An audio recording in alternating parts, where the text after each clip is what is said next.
د محمدرضوان ډېرې بد ورځې شروع دي په پی ایس ایل کې. د محمدرضوان لوبډلې راولپنډي شپږ میچونه وکړل او شپږ په شپږ یې بایلل. نن حیدرآباد سره میچ و، حیدرآباد والله هم په دې میچ کې شکست ورکو. حیدرآباد لوبډله په دې پی ایس ایل کې هم د محمدرضوان د لوبډلې غوندې ټول میچونه بایللي وو. لومړني څلور په مخه بایللي وو، خو حیدرآباد لوبډلې درې په مخه ګټل هم. یعنی حیدرآباد لوبډلې اوس هم امید شته پلی آف ته کوالیفای کېدو. خو بل طرف ته د محمدرضوان پرفارمنس پلس د هغه د ټیم پرفارمنس ډیر زیات خراب روان دی. محمدرضوان په دې پی ایس ایل کې صدا سے غټ اننګز نه دی کړی اور ایز ا کیپټن هم ناکاما اور داغه ټیم هم په پی ایس ایل کې ناکاما. د محمدرضوان د پاکستان ټي 20 ټیم کې شمولیت نور هم مشکل شو. خیر د محمدرضوان اوس د پاکستان ټي 20 ټیم کې زم نه جوړیږي داسې پرفارمنس سره. خو خیر کم میچ حیدرآباد سره وشو د هغې په سکور کارډ باندې ډیټیل سره خبره کوو. د محمدرضوان د ټیم چې کم پرفارمنس دی په هغې هم ډیټیل سره خبره کوو. ډېر ټایم نه خرابو. سکور کارډ تاسو آلریډي په سکرین باندې ښکاري جي. لومړنی بیټینګ د رضوان د لوبډلې کړی چې 121 رنزونه په 16 اوورونو کې جوړ کړي دي. 9 کلاډیان یې اوټ 16 اوورونه مکمل وهلي دي. محمدرضوان 16 بال 15. ګوره چې اوپننګ د محمدرضوان داسې دی نو بیا ښکته ټیم ته هم مشکلات جوړیږي. 5 بال 2 عثمان خواجه کړي دي. د اسټرالیا اوپنر بیټسمین عثمان خواجه هغه له هم نن موقع ورکړل شوی وه. یاسر خان 30 بال 24. یاسر خان اننګز له تاسو وګورئ د ون ډے غونډې بیټینګ. ډیریل میچل 5 بال 0. عبدالله فضل 14 بال 11. 22 بال 26. سیم بیلنگ صرف سیم بیلنگ اسټرائک ریټ 100 نه بره دی، نو ټول اسټرائک ریټ 100 نه کم دی. سعد مسعود 5 بال 10. مبصر خان 7 بال 11. 12 بالوں باندې 15. آصف افریدی جوړ کړی دي.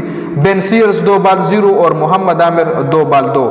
که چېرې مونږ واپسې د حیدرآباد لوبډلې بالنګ وګورو نو محمد علي 4 اوور کې 21 رنز ورکړي، 3 وکټ یې ایستلي دي، زبردست بالنګ یې کړی دی.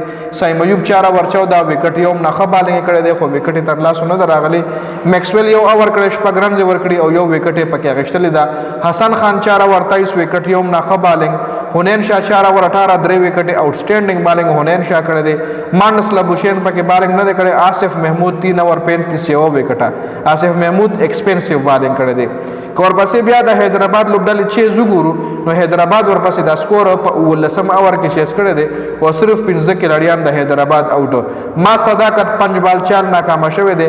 مانس لبوشین 21 بال 32. سایم ایوب 11 بال 15. عثمان خان 8 بال 0. وکٹ کیپر بیٹسمین د پاکستان ٹی 20 کھلاڑی 8 بال 0.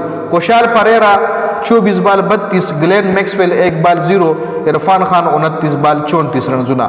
کوشال پریرا اور عرفان خان دا میچ حیدرآباد د پاره ګټل دي اور کوشال پریرا تیرزل لاهور کلندر سره چې فائنل ولا هم د ګټل په فائنل کې زبردست بیټینګ کړو او دا ځل چې کوم دی حیدرآباد سره دی لاهور کلندر ریلیز کړو نو نن هم میچ حیدرآباد د پاره ګټل دي.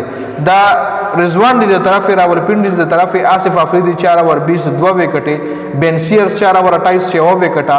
محمد عامر 3 اوور 22 1 وکټه. سعد مسعود 4 اوور 35 1 وکټه.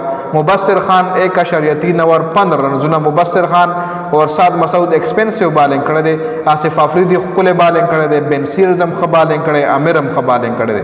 نو دا مکمل سکور کارډو د راولپنډي تقریبا چانس ختم شو. شپږ میچونه کړي وو او شپږ واړه بایلل.